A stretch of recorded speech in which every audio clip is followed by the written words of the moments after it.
गुरुर्ब्रह्मा गुरुर्विष्णु गुरुर्देवा महेश्वरः गुरुर्साक्षात् परब्रह्म तस्मै श्री गुरुवे नमः। बोल सतगुरु भगवान की, वृंदावन बिहारी लाल की। हमने जो गया रविवार था उस दिन भगवान भोलेनाथ शंकर की कथा का आनंद लिया और जगन्नाथ भगवान की भक्त बेला जो एक बालिका थी और 10-12 वर्ष में ही वो किस प्रकार से भगवान जगन्नाथ को प्रसन्न कर लिया, उससे ये मालूम पड़ता है कि व्यक्ति के संस्कार जो होते हैं वो कुछ पिछले जन्म से भी उसका साथ देते हैं। क्योंकि पिछले जन्म में अगर हमारा प्रारब्ध अच्छा रहा तो इस जन्म में हमें वो चीज़ें प्राप्त जल्दी हो जाती है, जबकि कई का मन कथा भगवान भजन आदि में लगता नहीं है। तो उसके पीछे कारण यही है कि उसका प्रारब्ध इतना बलवान नहीं था।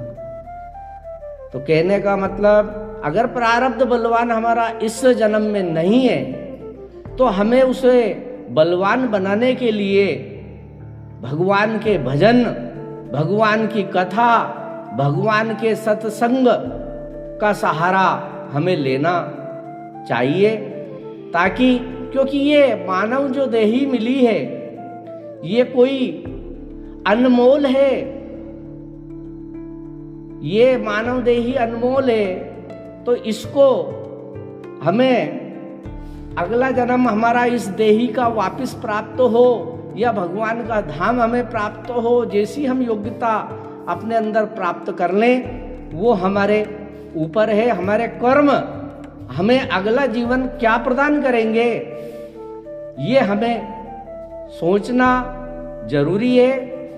क्योंकि जो भी मनुष्य इस जन्म में आता है तो वो बड़े भगवान उसको यहाँ भेजते हैं। माँ के गर्भ से वो जब आता है तो श्री नागर जी भी एक बात कहते हैं कि कोल करार करीने तू आयो, मैं जानू तूने किन भरमायो, अब आड़ी टेढ़ी बात करे क्यों रे मन सुमरन क्यों नहीं करे।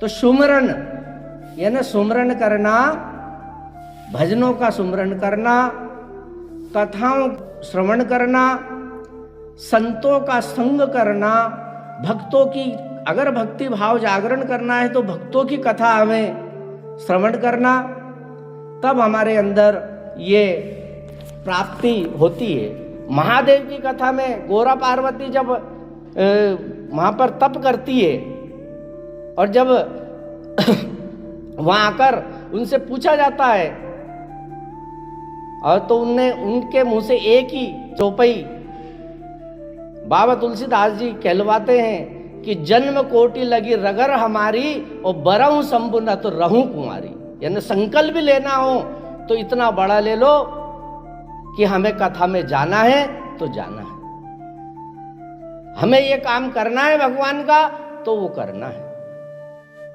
क्योंकि जन्म कोटि लगी रगड़ हमारी, यानी जन्म जन्म से हम मनुष्य जो पावर है वो उसके ऊपर मेल चढ़ा है कई जन्मों का। जैसे हम हमारा शरीर में कई दिन तक नहीं नहाए तो मेल चढ़ जाता है, और मेल काटने के लिए फिर एक कबेलू उसका सहारा लेके और फिर हम नहाते हैं, पहले पानी डालते हैं तब मेल गल जाए और फिर उसके बाद उस कबेलू से हाथ पैर को रगड़ते हैं। तब क्योंकि इसी प्रकार से पूर्व जन्मों में हमें पता नहीं हम कौन कौन सी योनि से भोग के इस मानव देही में हम आए हैं, तो उन जन्मों का हमारे ऊपर क्या क्या असर है, उन असरों को हटाने का यही माध्यम है कि संतों की सेवा, कथा श्रवण करना, ये इत्यादि भगवान नाम जाप, भगवान नाम कीर्तन, इनमें अगर मन लग जाए तो समझो कि हमें, अगर भक्ति में मन लगे तो समझो कि भगवान हमें कुछ अपना ना चाह रहे हैं। और ये ही संत महात्मा और जितने भी भक्त हैं, श्रीमद् भागवत में भी उन्हीं भक्तों की कथा कही गई है। हमारी तो कथा की जो है श्री जगन्नाथ भगवान जो पूरब दिशा में हम चले गए तो वहां से कथा ही पूरी नहीं हो रही है। उनके ही भगत इतने, कैसे कैसे उन भक्तों ने भजन किए हैं, कैसे कैसे उनकी कथा है, भगवान उनको आगे पीछे डोलते उनके नजर आए। आइए हम प्रेम से बोलें, श्री हमारा भक्ति में मन लगे, हम ये संकीर्तन बोलें। करुणामय कृपा कीजिए श्री राधे, करुणामय कृपा कीजिए, करुणामय कृपा कीजिए, करुणामय कृपा कीजिए श्री राधे, करुणामय कृपा कीजिए, करुणामय कृपा कीजिए। चरणों से लगा लीजिए श्री राधे, चरणों से लगा लीजिए, करुणामय कृपा कीजिए, करुणामय कृपा कीजिए। जय राधा राधा श्री राधा, जय राधा राधा श्री राधा, जय राधा राधा, जय राधा राधा, जय राधा राधा।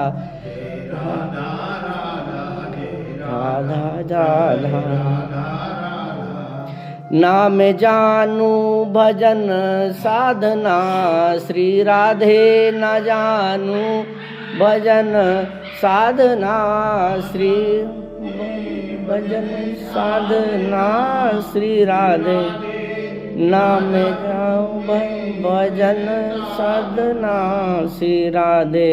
मुझे अपना बना लीजिए, मुझे अपना लीजिए श्री राधे, मुझे अपना बना लीजिए, अपना बना लीजिए। करुणामय कृपा कीजिए, करुणामय कृपा कीजिए, चरणों से लगा लीजिए,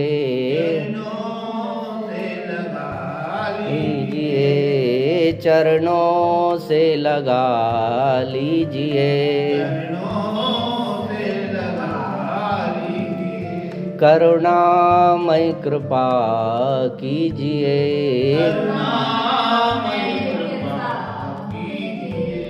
करुणामय कृपा कीजिए,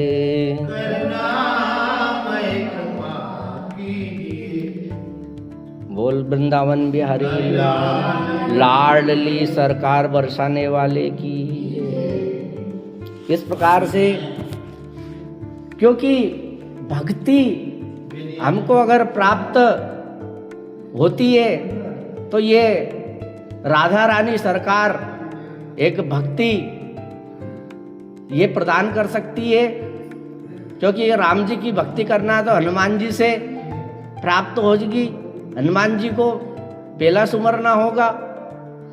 तो इसी प्रकार से हमें भक्ति और भजन भाव में हमारा मन लगे तो हमें ये समझना चाहिए कि उस पारिब्रह्म परमात्मा की हमारे ऊपर कृपा हो रही है।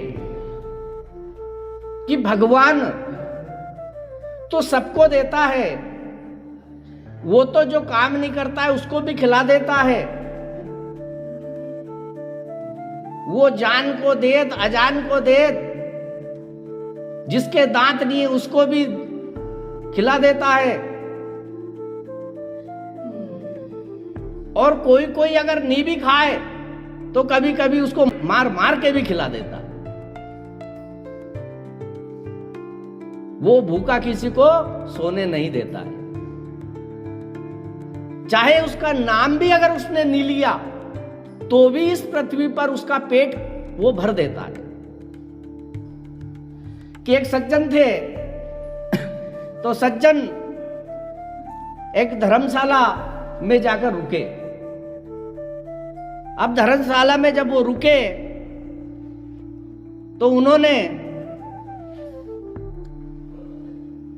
नीचे, धर्मशाला 2 मंजिल 3 मंजिल जो भी रही होगी, लेकिन वो नीचे के फ्लोर पर या नीचे के मंजिल पर वो उनको कमरा मिल गया। अब जब उनको कमरा मिल गया तो ऊपर की मंजिल पर कुछ संत महात्मा ठहरे हुए थे। ये सज्जन नीचे मंजिल पे थे और संत महात्मा ऊपर की मंजिल पे थे। अब वो थका हारा आया होगा किसी काम से और वो सो गया। ऊपर जो सज्जन सो रहे थे वो 3 बजे उठ आए, चिमटा अपने वाद्य यंत्रों को साथ में रखा और भगवान का भजन करने लग गए। और सभी भजन कर रहे थे सीताराम सीताराम, यानी भगवान नाम की धुन का संकीर्तन महात्मा करने लगे। अभी 3 बजे जब उनकी आवाजें सुनी, नीचे के फ्लोर पे आई उसके कमरे में, तो उसको उसकी नींद खराब हो गई, उसके हिसाब से खराब हो गई। तो वो वहां से अपना रजाई वगैरह थी उससे कान आन भी ढक लिए, लेकिन फिर भी आवाज तीव्र थी। सुबह का टाइम था तो आवाज ज्यादा जा रही थी। और वो तो फिर वैसे भी लयबद्ध तरीके से महात्मा चिमटा बजा बजा कर भगवान का भजन कर रहे थे, तो वो फिर भी नहीं रुक रही थी। अब वो सज्जन ऊपर सीढ़ाव से चढ़ के, सीढ़ी से चढ़ के ऊपर गया। फाटक लग रहे थे उसमें, उनके में फाटक को ठोका। एक महात्मा ने फाटक खोला, फाटक खोल के और उनसे कहा, क्यों भैया क्या बात है? संत ने पूछा, अरे के बात मत पूछो, आपके सीताराम से मेरी हो गई नींद हराम। आप कह रहे हो सीताराम, मेरी हो रही नींद हराम। मेरी हो रही नींद हराम। आप कह रहे हो सीताराम और मेरी हो रही नींद हराम। महात्मा जो संत थे उन्होंने कहा कि भैया भगवान का भजन तो करना ही चाहिए, करना ही चाहिए भगवान। नहीं कर रहा है, क्यों करो? और तुमको भी करना चाहिए। भैया देखो ऐसा है कि भगवान हमको खाने देता है, भगवान हमको ये करता है, भगवान हमारा ख्याल रखता है, हमारा पोषण करता है, तो भगवान का भजन, उसका गुणगान तो करना ही चाहिए। जब भगवान हमको अब जैसे ही संत जी ने कहा कि भगवान तो खाना देता है, कि खाने को भी वही देता है, जब ये लाइन बोली तो उस सज्जन ने कहा कि वो खाना भी देता है। मैं तो अपना कमाता हूं और खाता हूं और उसी से मैं पेट भरता हूं। आपके जैसे थोड़ी मैं मांग मांग के खाता हूं, मैं तो अपना कमा के खाता हूं। तो संत जी ने कहा कि भैया वो हमको खाना देता है कि मैं नहीं खाऊं तो संत के मुंह से वाणी निकल गई कि तुम नहीं खाओ, जब भी वो खिला देता, मार मार के खिला देगा। वहां से जो सज्जन थे तो कि मार मार के खिला देगा। अब मैं भी कह रहा हूं महात्मा जी सुनो कि मैं 24 घंटे तक कुछ भी नहीं खाऊंगा। अब देखते हैं तुम्हारा सीताराम मुझे मार मार के और कैसे खिलाता है वो। और अगर उसने मुझे खिला दिया तो मैं आपका चेला बन जाऊंगा, और अगर उसने मुझे 24 घंटे में नहीं खिलाया तो आपको ये सीताराम करना छोड़ना होगा। बात फंस गई है। अब वो वहां से नीचे आया कि देखता हूं कैसे, महात्मा जी ने कहा, संत ने कहा कि वो मार मार के खिला देता है। आया नीचे के, आज अपने को कुछ खाना नहीं है, लेकिन उसने सोचा कि अपन यार ये यहां पर जो चीजें बनती है और इनके बीच में रहेंगे तो हो सके मन के दे अपना खाने का। तो एक काम करें अपन कि कहीं निर्जन जगह चले जाएं। अब वो वहां से चला और एक जंगल में चला गया। अब जंगल में अंदर चला गया। अब जैसे ही जंगल में अंदर, काफी अंदर पहुंच गया,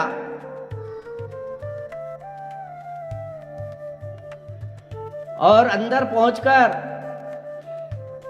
वहां पर एक पेड़ था और बड़ा पेड़ के ऊपर चढ़ गया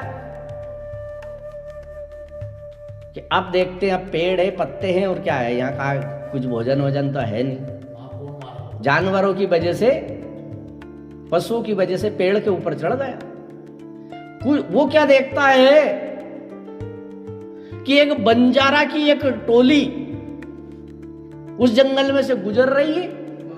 वो आई, बंजारे समाज जो है अपने समूह में जमात आई, और वही गहरा पेड़ था, उसके नीचे बैठ गए सारे बंजारे आराम के लिए।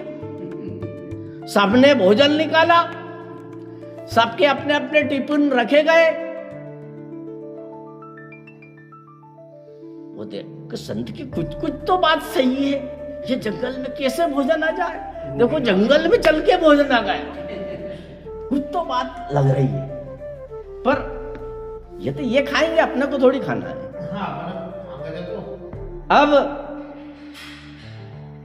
अब वो जैसे टिफिन खोल के उन्हें बैठे थे कि इतने में घोड़ों की आवाज आई, पैरों की। बंजारों ने वो आवाज सुनी कि लगता है कि डाकू आ गए। सारे बर्तन के टिफिन के लगाए लगे भोजन ऐसे ही छोड़ के वो भाग गए। अपना जो सामान था कीमती उनको लिया, भोजन को वैसे ही कौन समेटा समेटी करे, और वो वहां से भाग गए। अब डाकू आए, डाकू ने देखा, घोड़े से उतरे। उनमें से एक बोला, सरदार यहाँ तो भोजन वोजन सब रखा है, खा ले। सरदार ने कहा कि ऐसे ही खा ले, यहाँ जंगल में ये सोच कि यहाँ ये भोजन क्यों रख के जाएगा कोई।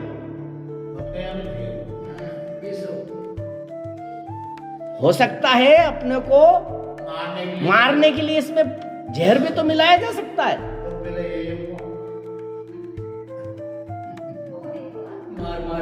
अब देखो तो कि यहां जब कोई रख के गया हो तो कोई होगा भी तो सही। एक डाकू उसमें से, उसने कहा कि सरदार अगर वो मिल जाए तो गोली मार दूं मैं। अब वो उसी पेड़ के ऊपर, अब वो उस कांपने लगा गोली की बात सुनते ही। अब वो पत्ते हिले, पत्ते जैसे झुरमुट पत्तों हिले, और उनने पत्तों में देखा, अरे कि ये तो व्यक्ति के, उतर उतर नीचे उतर। अब तो वो डर के मारे थर-थर कांपने लगा।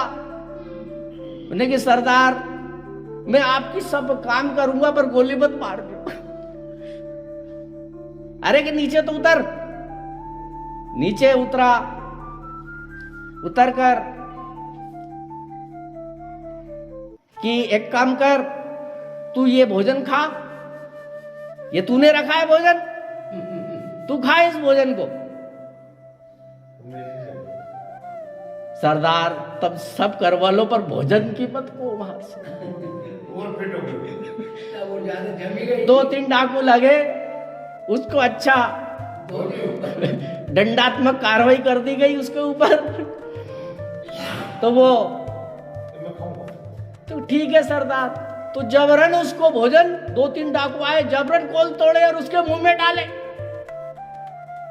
और वो बेचारा नहीं खाए जब भी, अब उसको मुंह चलाना पड़ा। जब पूरी बातें हुई, जब सामान्य सब चीजें हुई, उसको देखा कि वो नहीं मरा, तो सब डाकुओं ने भोजन भी करा। उसने कहा तूने जहर भी नहीं मिलाया, ऊपर चढ़ा हुआ है, भोजन भी हमने की तो तू खा नहीं रहा है, बात क्या है? जब उसने बताया कि मैं ऐसे ऐसे एक संत महात्मा के और हमारे बीच में शर्त हो गई, और उनने कहा था कि वो तो मार मार के खिला देता है, इसलिए मैं आ गया सरदार।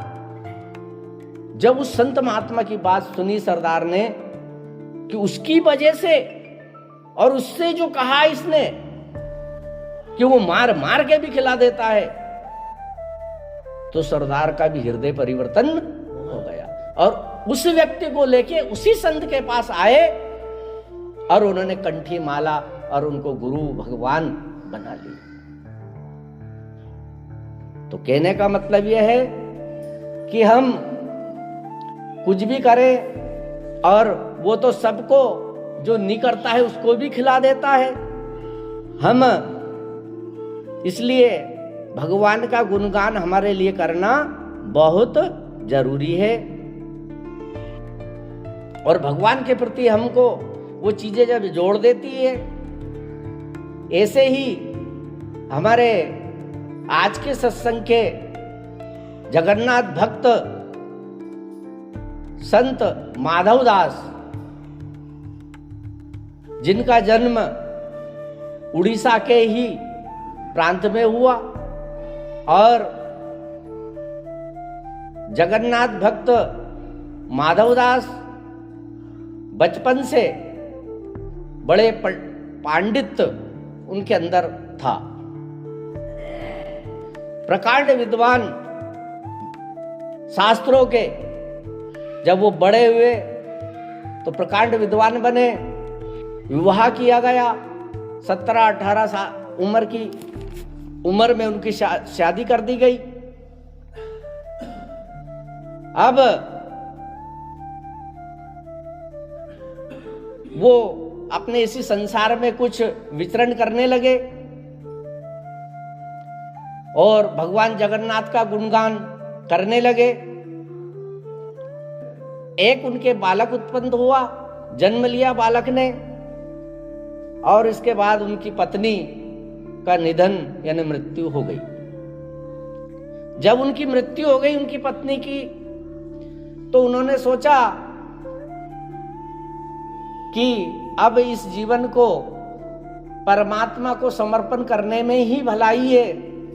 ये विचार और उनको बढ़ता गया। भगवान जगन्नाथ में उनका मन लगने लगा, लेकिन जो घर परिवार के थे वो कह रहे थे कि भैया अभी तो तेरी उम्र कम है, तो विवाह कर दिया जाए। तो माधवदास ने एक बात कही, क्योंकि ज्ञानी तो थे ही सही, उन्होंने एक बात कही कि मेरा अगर विवाह किया जाए, ऐसा कोई हो कि जो मरे नहीं, अमर हो, तो विवाह कर दिया जाए। ऐसी कोई गारंटी ले ले कि जो शादी होगी वो मरेगी नहीं। तो गांव में कुछ लोगों ने कहा कि भैया कैसा घोड़ा बन रहा है रे तू, है ऐसा कोई हो कहीं? जो जिसने जन्म लिया है वो तो मरता है एक दिन। तो कि फिर मेरे को विवाह नहीं करना। जब ये उनने मन में जब ठान लिया, लेकिन बच्चा छोटा था, अब भगवान की भक्ति में तो घर बार छोड़ने का, संसार छोड़ने का मन बना लिया, लेकिन उस बच्चे के खातिर मोह माया में फिर भी जाने से रोकता था। वो बच्चे की वजह से वो ममता रोकती थी, ममत में उन्हें रोकता था। तो भगवान जगन्नाथ का वहीं रहकर भजन करने लगे। लेकिन एक दिन क्या देखते हैं माधव दास कि एक बगीचा है और बगीचा में वो भगवान का भजन बैठ के कर रहे, और एक चिड़ी ने घोंसला बनाया हुआ है पेड़ के ऊपर, और पेड़ के नीचे माली ने झाड़ के कुछ पत्ते पटक रखे थे। तो वहां घोंसला, चिड़िए के घोंसले से एक अंडा गिरा पत्तों के ऊपर, क्योंकि उस चिड़िया का अंडे का समय पूरा हुआ होगा, लेकिन वो अकारण जब नीचे गिरा तो पत्तों के ऊपर गिरा, तो अंडा खराब नहीं हुआ। थोड़े से जो दबाव लगा उससे अंडा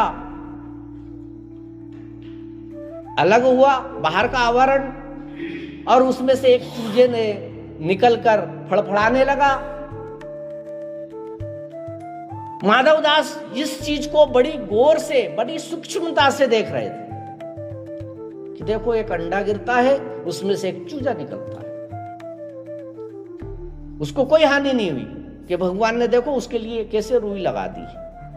अब आगे देखते हैं कि चूजा फड़फड़ाने लगा क्योंकि उसको भूख लगी होगी, तो एक कोमल सी मकड़ी उसके पास आकर चिपक गई।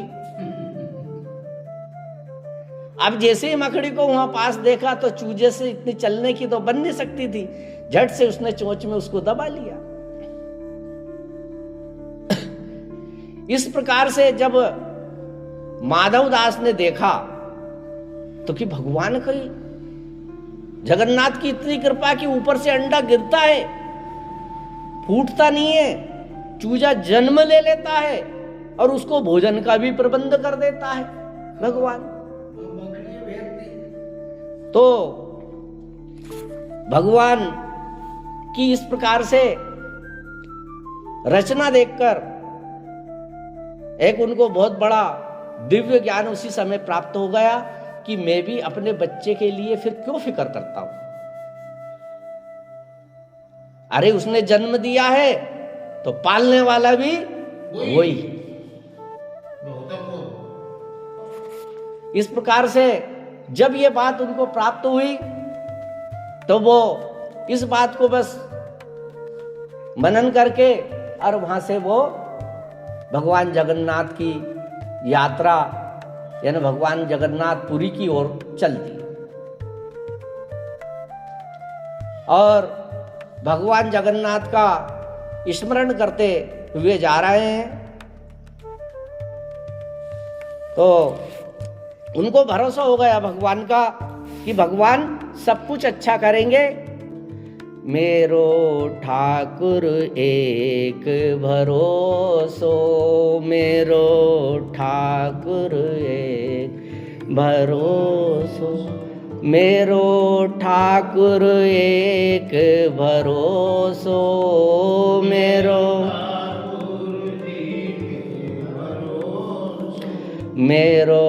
ठाकुर एक भरोसो।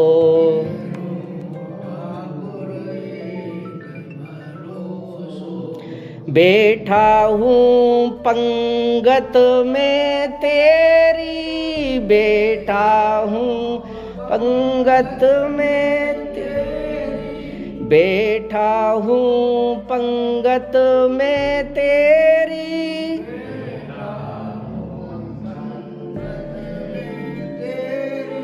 सुख दुख कुछ भी परोसो, सुख दुख कुछ भी परोसो,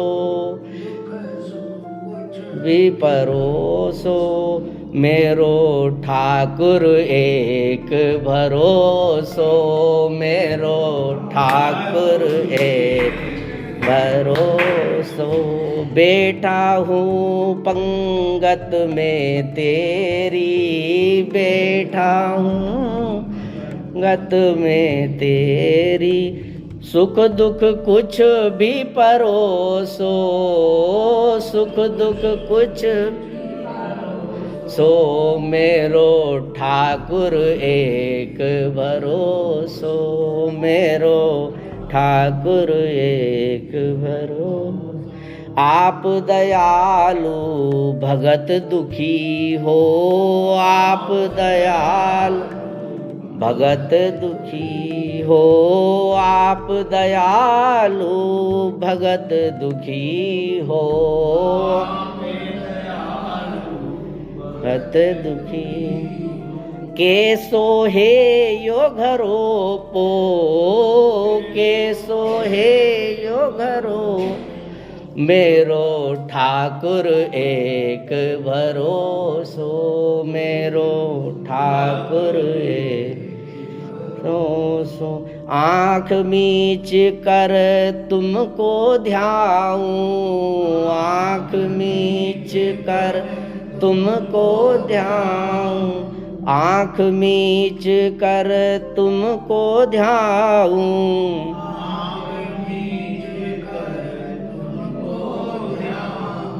थाम ले वो मोह को, थाम ले ओ मोह को, मेरो ठाकुर एक भरोसो, मेरो ठाकुर एक भरोसो।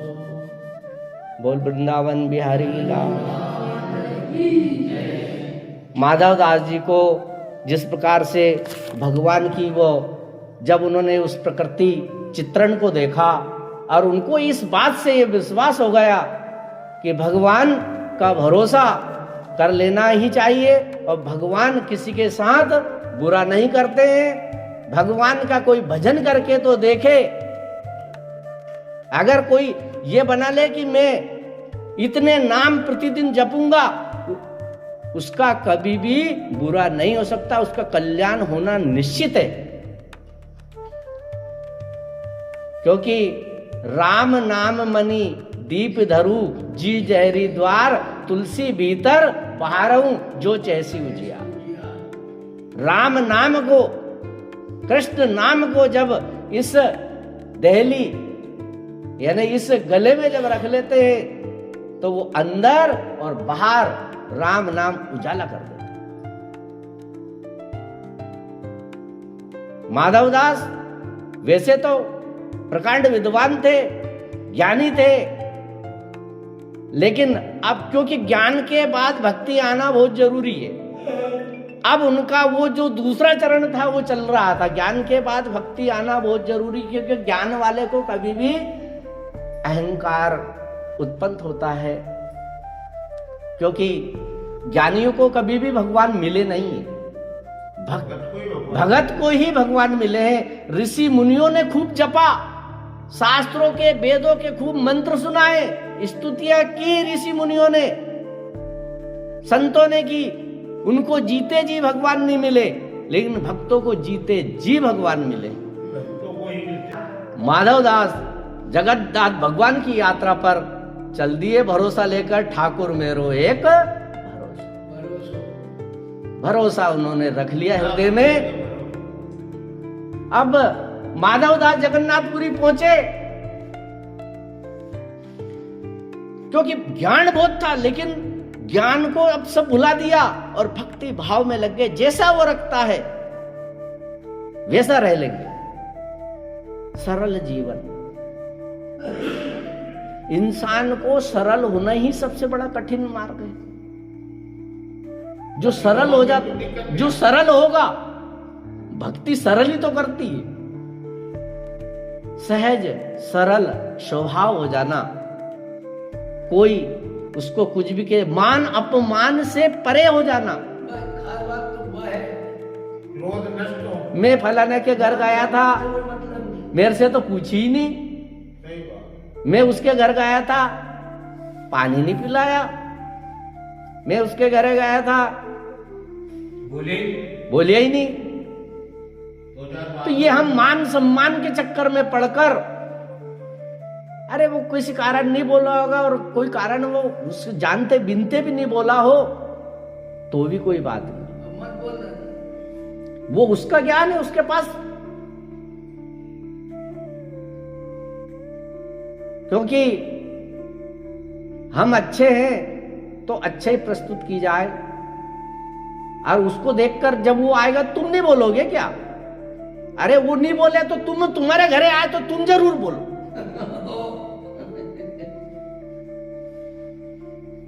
वैसे हमको नहीं होना है, जैसा हमें अच्छाई और अच्छे विचार रखते हुए इस संसार में चले जाना है। यही जीवन है। क्योंकि जीवन कितने साल तो हमारा गुजर चुका है, अब जो जीवन बचा है उसमें ये मान सम्मान और इन चीजों में क्यों उलझे हम? अरे इसमें तो शब्द में कबीरदास ने जिस सही माधवदास जी जगन्नाथपुरी में जब पहुंचे और पहुंचकर थके हारे एक मंदिर के सामने वृक्ष होगा, वहां पर रुक गए, भगवान का भजन करते रहे। उनको तो भूख प्यास की इससे भी मतलब नहीं है, इतनी भक्ति उनके अंदर प्रबल, बस भगवान का ध्यान और भगवान का गुणगान। सत्य। अब इधर जगन्नाथपुरी में जो भगवान जगन्नाथ जो बैठे थे नील माधव रत्न वेदी पर, उनको 3 दिन माधव दास को बाहर पेड़ के नीचे हो गए, भूखे प्यासे भगवान के मंदिर के सामने भजन करते रहे। जब जगन्नाथ भगवान ने देखा कि मेरा भक्त 3 दिन से भोजन इसने नहीं करा है, तो भगवान जगन्नाथ ने रुक्मणी जी और सुभद्रा जी दोनों से कहा बुलाकर कि जाओ, मेरा भक्त माधव आया है और 3 दिन से भूखा है, आज तो उसको भोजन कराना ही। सुभद्रा जी और रुक्मणी जी यानी लक्ष्मी जी दोनों स्वर्ण थाल में जगन्नाथ भगवान का भोग लेकर और माधवदास के पास पहुंची है। अचेत अवस्था में माधवदास थे।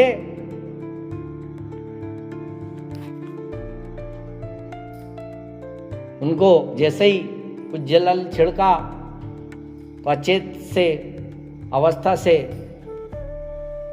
बाहर आए और वो स्वर्ण थाल का भोजन के है माधव, तुम जो है ये भोजन करो,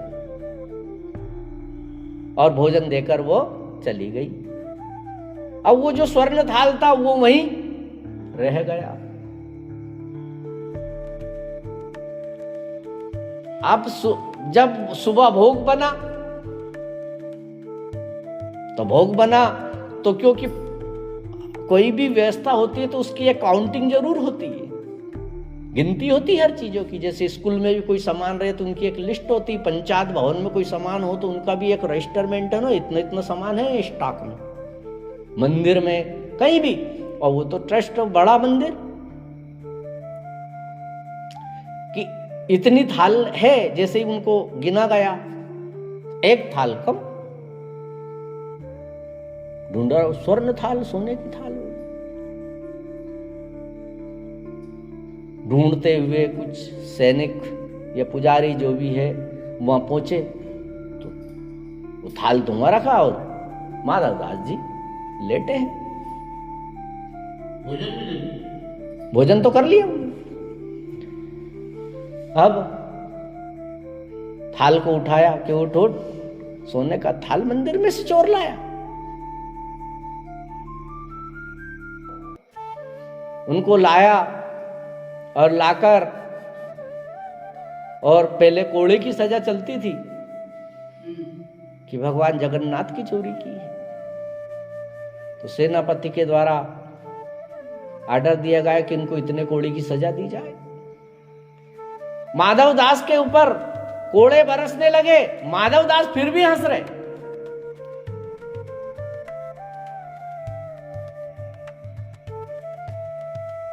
कहते हैं कि वो कोड़े माधव दास में नहीं, भगवान जगन्नाथ में पड़ चुके थे।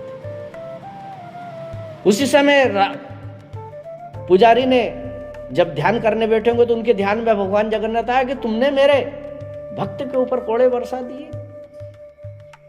और जब भगवान की मूर्ति देखी तो उसके ऊपर भगवान की लील उचक रही थी कोड़े में। अब तो जब ये बात मालूम पुजारियों को चली तो माधव दास तो अब प्रख्यात भक्त हो गए कि भगवान कोड़े माधव दास में दिए लेकिन भगवान ने झेल ली। अब भगवान जगन्नाथ की वो आराधना करते हुए अब वो चले हैं सागर के तट पर, क्योंकि जगन्नाथपुरी में सागर पास में है। क्योंकि भगवान का भजन करना है तो एकांत में ही हो सकता है।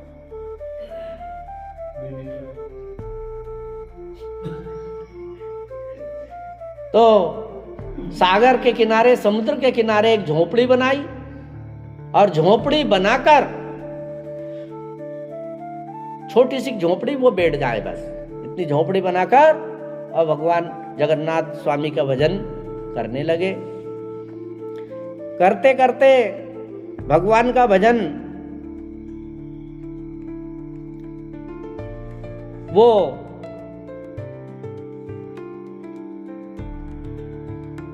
मंदिर में इसलिए जाना उनने कम कर दिया कि लोग उनको देख के उनके पैरों में पड़ जाते थे कि ये तो मेरा सम्मान के है भगवान जगन्नाथ, मैं सम्मान नहीं चाहता, मैं पुजाना नहीं चाहता। आप ये मुझे किस चीज से जोड़ रहे हो? इसका मतलब तो है कि मैं भगवान का भजन नहीं कर पाऊंगा। इसीलिए वो बाहर एकांत में रहने लगे और वहां कम ही जाते थे। मंदिर की ध्वजा वगैरह देखकर अपना संतोष प्राप्त कर लेते थे। एक बार उनको ठंड लगी तो बताते हैं कि भगवान जगन्नाथ स्वयं आए और उनको कम्बल उड़ा के गए। अब उन्होंने सोचा कि अब मैं जब यहाँ पे मंदिर में पहले तो ये जो है राजभोग इसको प्राप्त कर लेता था, तो एक काम करें कि अपन मधुकरी करेंगे, भिक्षा इतनी लेंगे जितना अपना बस, जाकर भीख मांगने का काम भी करने लगे। अपन सोचते हैं कि भीख मांगना बहुत कठिन कार्य है, बहुत सरल और सहज होना पड़ता है भीख मांगने के लिए। किसी के दरवाजे पे जाना और बने वो राम राम करे चाहे कुछ भी करे, जो भी वो कुछ भी तो लेगा द्वार पे दस्तक देने के लिए, लेकिन अपने पूरे अहम को त्याग दिया जाता है। वही भिक्षा वृत्ति कर सकता है। सरलता ही है कुछ हद तक। फिर ये तो सरल ही थे।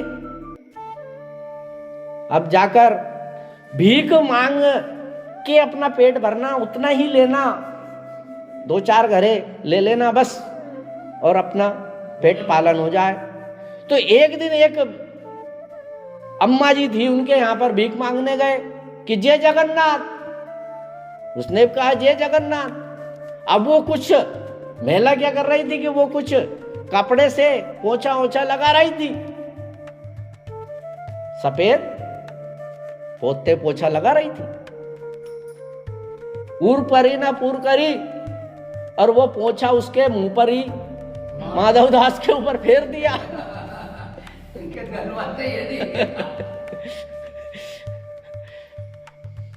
क्यों घर की कई प्रकार की समस्याएं रहती है जिनसे व्यक्ति कभी कभी ग्रसित रहता है, और वो चीजें भले वो बताता नहीं है लेकिन वो दूसरे को महसूस हो जाती है। ऐसे माधव दास जी को वो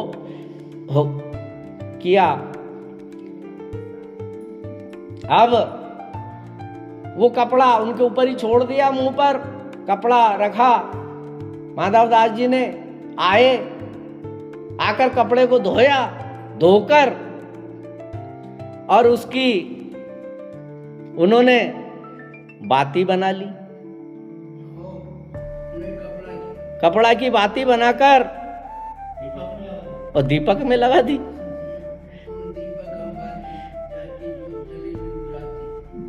इधर कपड़े की बाती बनाई, इधर तो दीपक जल रहा था, लेकिन उधर उस महिला के अंदर उथल पुथल होने लगी कि मैंने उसको पश्चाताप हुआ बाद में कि मैंने बहुत बुरा किया।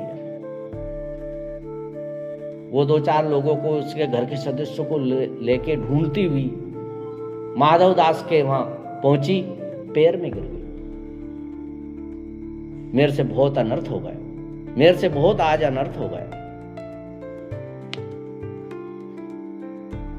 ने कहा कि हे माई, कोई अनर्थ नहीं हुआ, आपने आज मेरे को भिक्षा नहीं दी तो मैंने भगवान की ओर ज्यादा भजन किया, मेरे रोटी वगैरह आदि में तो समय नहीं लगा।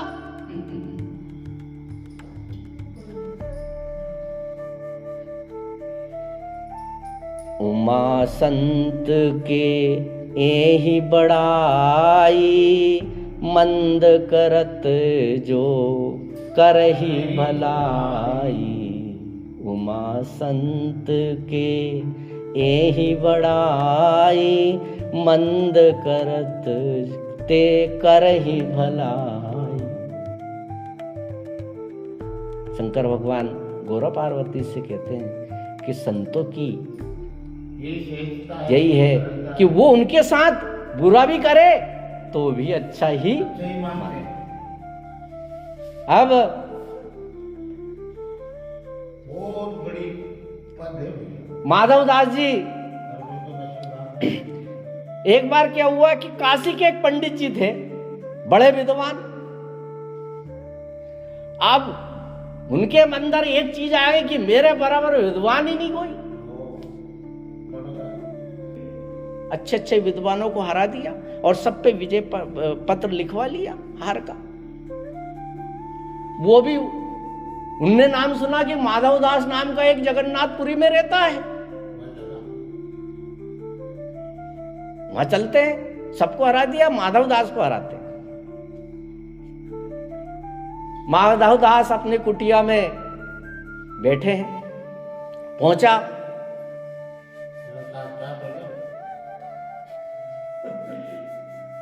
अब जब पहुंचे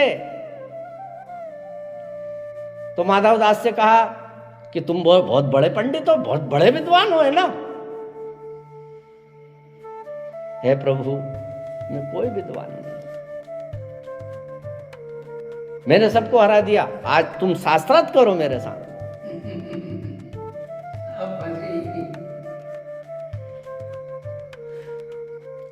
क्या आपको जीत चाह रही ना? माधवदास जी ने एक ही बात कही कि आपको जीत चाह रही नहीं, चलो आप जीते मैं हारा, कहां साइन करवाना। इसलिए वाद विवाद में कभी पढ़ना ही नहीं।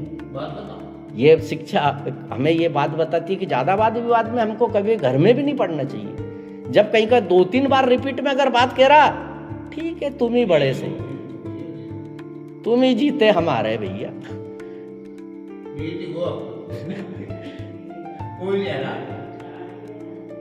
इस प्रकार से पत्र दिया, विजय पत्र, उस पे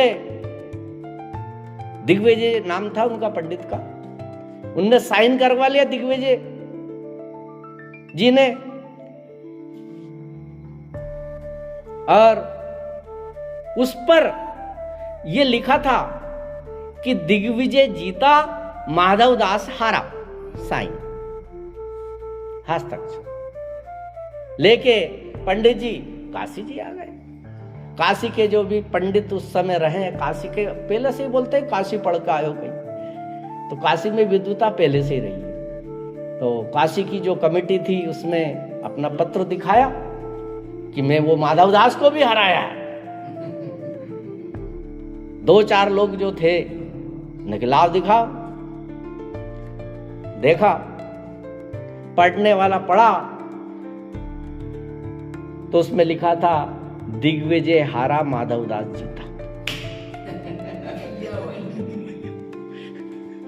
दिग्विजय हारा माधवदास जीता। माधवदास के समय ये लिखा गया था वहां कि दिग्विजय जीता माधवदास हारा। वाव तो कर दी परमात्मा ने हो। अब जैसे ही उसके पढ़ने के शब्दों को सुना, ये क्या क्या बोल रहे हैं, फिर से पढ़ो ढंग से। हाँ यही लिखा है। आंख में पानी आने लगा के धोखे पढ़ो। मतलब मुझे खुद ने भी पढ़ा, उसमें यही लिखा था दिग्विजय हरा माधवदास जीता। पंडित जी को तो क्रोध आ गया। अरे भैया ये तंत्र मंत्र भी जानता है क्या माधवदास? जो लेखनी को मेरे सामने लिखा, साइन किया, यही लिखा, फिर ये पलट कैसे गया? ये तो तंत्र मंत्र जानता है। अब लेता हूं उसकी खबर। काशी से पंडित जी फिर चल दिए। अब चले और पहुंचे। माधवदास ने सम्मान किया, अभिवादन नमन प्रणाम उनको किया। बैठिए ब्राह्मण देव बिठाए कि माधवदास तुम क्या तंत्र मंत्र जानते हो? मेरे सामने तुमने ये पर्चा लिखा था और वहां तो ये निकला, वापिस शास्त्रार्थ होगा। कि महाराज मैं अभी स्नान करी हूं, फिर देखते हैं। आप बैठिए प्रेम से। अब माधवदास तो स्नान करने गए, वहां एक छोटा बालक भगवान जगन्नाथ एक छोटे बालक के रूप में उनकी माधवदास की कुटिया में आ गए। हाँ महाराज जी क्या बात है, मैं उनका शिष्य हूं। और उन्होंने पंडित जी ने यह बात और कह दी थी कि अब ऐसा पक्का सबूत मैं प्राप्त करूंगा कि तुम हारोगे और तुम्हारा जो है गधे पे बिठाया जाएगा, तुम्हें गले में जूते की माला होगी और मुंह पे काला मुंह करके तुम्हारा जगन्नाथपुरी में सर्वस्व निकालेंगे। जब पक्का प्रमाण होगा, तुम पर्ची तो बदल देते हो, ये तंत्र मंत्र मैं तो अभी लिखवा लूंगा तो फिर बदल जाएगी, पर ये इस इतिहास को कैसे पलटो? अब जो भगवान जगन्नाथ बालक के रूप में थे, उन्होंने क्या कहा, हाँ महाराज मैं उनका शिष्य हूं। कि और उनकी मति को भगवान जगन्नाथ ने हर लिया और उनको मानना पड़ा कि आप जीते। तो कि महाराज जी आपने कहा था अब आगे का प्रबंध। गधा बुलवाया, बिठाया पंडित जी को, मुंह काला किया। जगन्नाथपुरी में पंडित जी का सरघस निकल रहा है, जगन्नाथ भगवान भी बालक रूप में आगे आगे चल रहे हैं और आनंद ले रहे हैं हंसी का। बालक वृद्ध सब हंस रहे हैं, ताली बजा रहे हैं। अब माधवदास कोई कारणवश उधर पुरी के किनार से जब वो निकला और वो ऐसा कोताहल देखा तो उनसे भी नहीं रहा गया। देखा तो भगवान जगन्नाथ ने सोचा कि माधवदास आ रहा, तो भगवान जगन्नाथ वहां से भग लिए अपने मंदिर में वापिस कि चलो माधवदास आ रहा है। हाँ, अब जैसे ही वो महात्मा जी को, वो पंडित जी को देखा, क्यों पंडित जी आपका ये हाल कैसे? अरे भैया तेरे शिष्य नहीं कर दिया, मतलब तुमने मेरे से पूछ रहा हो, और तेरी तो करतूत है। और खिन्न हो गए, वो तो जले पे नमक छिड़का जैसा हो गए। इस प्रकार से उनका सरघस निकला। इधर माधवदास अपनी कुटिया में लौटे, भगवान नील माधव का ध्यान किया और उनसे जब उनसे बातें उनकी होने लगी तो भगवान जगन्नाथ से माधव दास ने ये कहा कि भगवान मेरे पास तो कुछ भी नहीं है, मेरा अगर अपमान हो जाता तो कोई फर्क नहीं पड़ता, उन पंडित जी का आपने अपमान क्यों कर दिया? भगवान भी रहती है। क्योंकि वो तो इतने बड़े विद्वान हैं, उनकी तो ख्याति जगह जगह है, उनकी तो आज सब चीज खत्म हो गई इसके साथ। मुझके पास कुछ भी नहीं था, मेरा अगर अपमान हो जाता तो कोई फर्क नहीं पड़ता, आप ऐसा क्यों करते हो? भगवान जगन्नाथ ने कहा कि उर अपराध भगत सन करही, राम रोस पावक समझ रही। जो अपराध भगत सन करही, राम रोस पावक समझ रही। कि मैं ना मेरे भक्त के अपराध को, अगर भक्त का अपराध कर दिया तो मैं उसको माफ माधवदास नहीं करूंगा। हाँ, मेरा बने वो कर दे। बोल जगन्नाथ भगवान की। अपना हरि है हजार हाथ वाला, हो दीन दयाला, हरि है हजार हाथ वाला। अपना हरि है हजार हाथ वाला, ओ दीन दयाला, हरि है हजार हाथ वाला। क्या कहना समरथ साईं का, क्या कहना समरथ साईं का, क्या से क्या कर डाला। अपना हरि है हजार हाथ वाला, हो दीन दयाला, हरि है हजार हाथ वाला। बोल जगन्नाथ महाप्रभु की। इस प्रकार से जगन्नाथ भगवान को भजते भजते माधव दास के मन में एक आया कि मैंने जगन्नाथ भगवान के दर्शन किए तो जगन्नाथ में भगवान का ऐश्वर्य है, और मैं अब वृंदावन जाकर भी भगवान मुरली मनोहर के दर्शन कर लूं। यानी वहां भक्ति भाव और ज्यादा है। यहाँ जगन्नाथ में तो भगवान का ऐश्वर्य है, ऐश्वर सत्ता, यानी वो राजाधिराज के हिसाब से उनको भोग लगाया जाता है, और वहां बाल गोपाल के रूप में है। तो ऐसी इच्छा उनके मन में हुई, और एक दिन जगन्नाथ भगवान के मंदिर में पहुंचे और ध्यान मंदिर में उन्होंने बैठ के किया। भगवान से कहा कि हे जगन्नाथ, मैं जो है वृंदावन जाना चाहता हूं, आपकी इच्छा हो। तो जगन्नाथ भगवान ने यूं कहा कि मेरी तो इच्छा नहीं है। हे माधव, तुम आते हो तो मुझे बहुत अच्छा लगता है, और तुम वहां चले जाओगे तो मैं कैसे रहूंगा यहाँ? क्योंकि भगवान बात करते थे भक्तों से।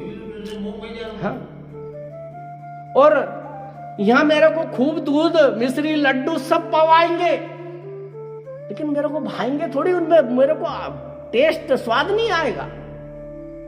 आज भी कोई अपना प्रिय, यानी कोई बहाने, कोई बहन काफी दिनों के बाद घर में आए, या भानेज के, अपने भानेज के लड़का लड़की, या जिससे अब हम रिश्तों में ज्यादा प्रेम करते हैं, अगर वो घर में आए साल 2 साल में, और वो जब जाने लगे या बेटी जाने लगे, तो हमारे आंखों में आंसू आ जाते हैं। जब इस कलयुग के रिश्तों से हमें आंसू आ जाते हैं, तो भक्त और भगवान के रिश्तों में क्या प्रगाढ़ता होगी। एक कलयुग का रिश्ता हमको इतना भाव विभोर कर देता है, तो भक्त भगवान का रिश्ता तो परम उच्चता है प्राप्त करता है। अब भगवान जगन्नाथ ने जब ये कहा कि तो के माधवदास एक काम करो, मुझे भी लिया चल।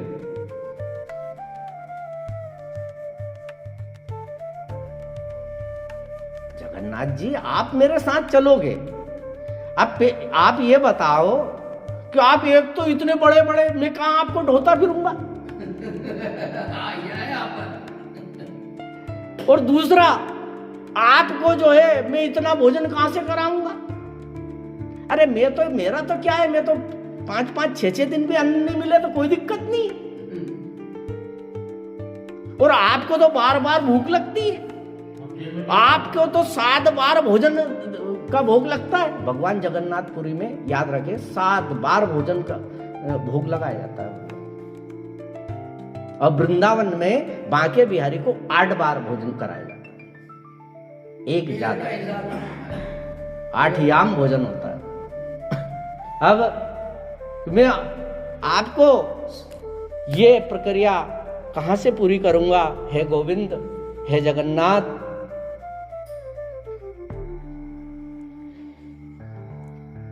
तो कि ठीक है, अब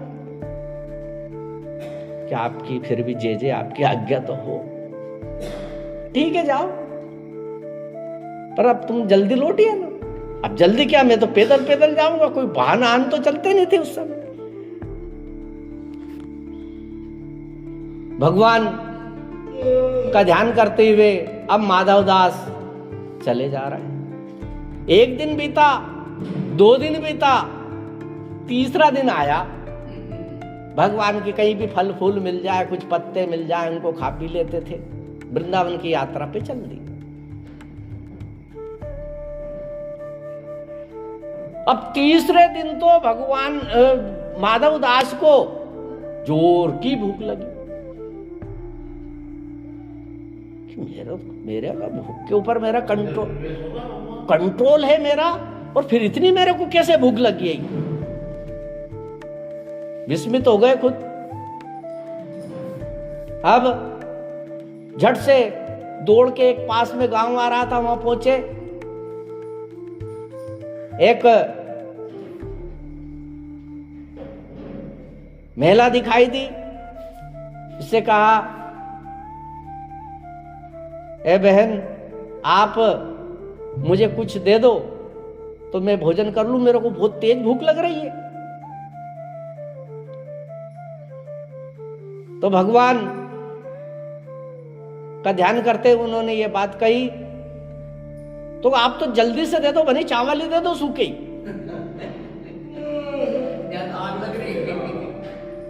तो उसने घर में जो रोटी बनी थी, आसन बिछाया, माधवदास को बिठा दिया।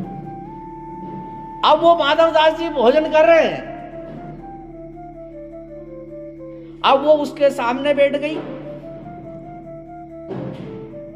तो माधवदास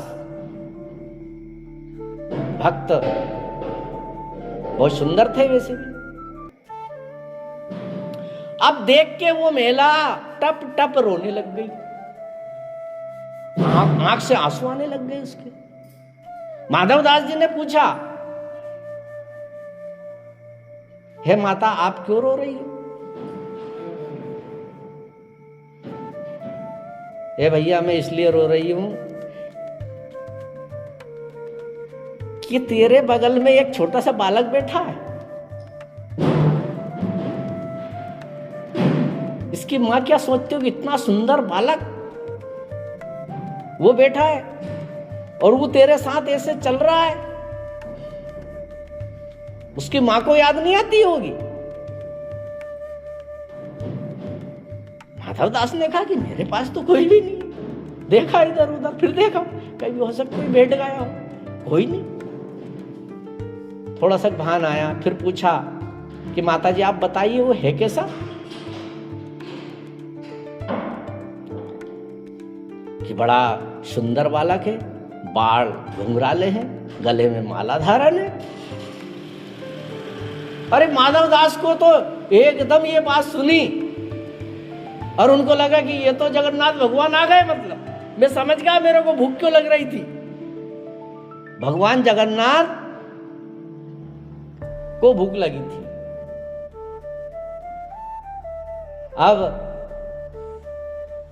फिर ध्यान किया भगवान जगन्नाथ का कि मैंने आपसे मना किया था ना, आप फिर भी आ गए मेरे साथ। कि क्या करता माधवदास, मैं आपके बिना तो रह ही नहीं सकता। अब तो माधवदास को जगह जगह भूख लगे, प्यास लगे, क्योंकि माधवदास स्वयं अकेले नहीं थे, उसके साथ भगवान जगन्नाथ चल रहे थे। बोलिए जगन्नाथ भगवान की। वृंदावन में आए, यमुना जी में स्नान किया। अब फिर ये स्नान करते जो भूख लगी, झट से चने खरीदे और खाए। अब चना खरीद के खाके और बांके बिहारी जी के मंदिर में पहुंचे। उस समय हरिदास जी वहां के पुजारी थे, गोस्वामी। सब भक्तों की भीड़ में वो भी बैठ गए। हरिदास जी ने भोग लगाया भगवान को, बांके बिहारी जी को। अब भोग लगाया तो हरिदास जी ने जैसे भोग लगा के उनका भगवान बांके बिहारी का जैसे ही उन्होंने ध्यान किया तो उन्होंने बांके बिहारी जी ने हरिदास जी से कहा कि मेरा भक्त माधवदास भी इन भक्तों के बीच में बैठा है और मैं भोग नहीं, अब आज अभी जो भोग लगा रहा है वो प्राप्त नहीं करूंगा। मेरा गला जो है ना वैसा हो गया। वो भक्त माधवदास ने मुझे यमुना किनारे है ना चने खिला दिए थे। अब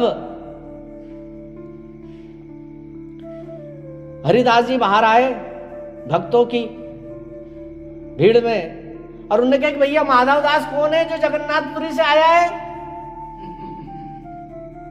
खड़े हैं माधवदास, पास आए न, पास आकर हरिदास जी के पास आए तो कि आप ये बताओ कि आपको कैसे पता मेरा नाम और मैं कहां से आया? कि मेरे को बांके बिहारी जी ने बोल दिया है और ये भी बोला कि तुमने चने खिलाए उनको, अभी उनने भोग नहीं पाया इसलिए मना कर दिया अभी भोग। इतनी बात सुनकर अब वह भीड़ में वो सही से दर्शन नहीं कर पा रहे थे। तो जैसे ही उनको हरिदास जी ने स्पेशल खड़े करके और फिर भगवान के दर्शन कराए। आज भी बांके बिहारी के दर्शन इसीलिए बार बार पटबंद होते हैं क्योंकि उनके नैनों से अगर नैन ढंग से अगर मिल जाए तो हो सके वो जीवन त्याग दे या भक्ति में लीन हो जाए। इसलिए उनके पट बार बार बंद होते, ज्यादा देर उनका ध्यान और अपन मिला नहीं सकते। अगर उनकी छवि में आप खो गए तो आप खो ही गए, उनके ही हो गए। क्योंकि इतनी सांवरी सलोनी मूर्ति भगवान बांके बिहारी वृंदावन वाले की है। जैसे ही दर्शन किए भगवान के, ओहो आनंद विभोर हो गए। बांके बिहारी, कभी तो उनको बांके बिहारी दिखाए और कभी बांके बिहारी में जगन्नाथ भगवान दिखाए, कभी बांके बिहारी कभी जगन्नाथ भगवान दिखाए। उनको ये दास है कि मैं ही जगन्नाथ हूं और मैं ही बांके बिहारी। अंत समय की लीलाओं में वो फिर वृंदावन में ही भगवान के ही श्री चरणों में विलीन हो जाते हैं। आइए हम एक सुंदर सा भजन बोले। हरि सुंदर नंद मुकुंदा, हरि सुंदर नंद, हरि नारायण हरि हरि केशव हरि गोविंदा, हरि केशव हरि केशव हरि गोविंदा, हरि नारायण हरि ओम, हरि सुंदर नंद मुकुंदा, हरि नारायण हरि ओम। हरि सुंदर नंद मुकुंदा, हरि नारायण हरि ओम। हरि सुंदर नंद मुकुंदा, हरि नारायण हरि ओम। हरि सुंदर नंद मुकुंदा, हरि नारायण हरि ओम। बोल जगन्नाथ महाप्रभु की जय। बांके बिहारी लाल की जय। भक्त माधव दास की जय। बीरगढ़ी वृंदावन धाम की जय। अच्युतम केशवम राम नारायणम, अच्युतम केशवम राम नारायणम, कृष्ण दामोदरम वासुदेवम हरे, कृष्ण दामोदरम वासुदेव रे, श्रीधरम माधवम गोपिका वल्लभम, श्रीधरम माधवम गोपिका वल्लभम, जानकी नायकम रामचंद्रम भजे, जानकी नायकम रामचंद्रम भजे। बोल सियावर रामचंद्र भगवान की जय। मोर मुकुट बंशी वाले की जय। सत्यदेव शंकर भगवान की जय। बांके बिहारी लाल की जय। बीरगढ़ी वृंदावन धाम की जय। नमः पार्वती पते हर हर महादेव हर।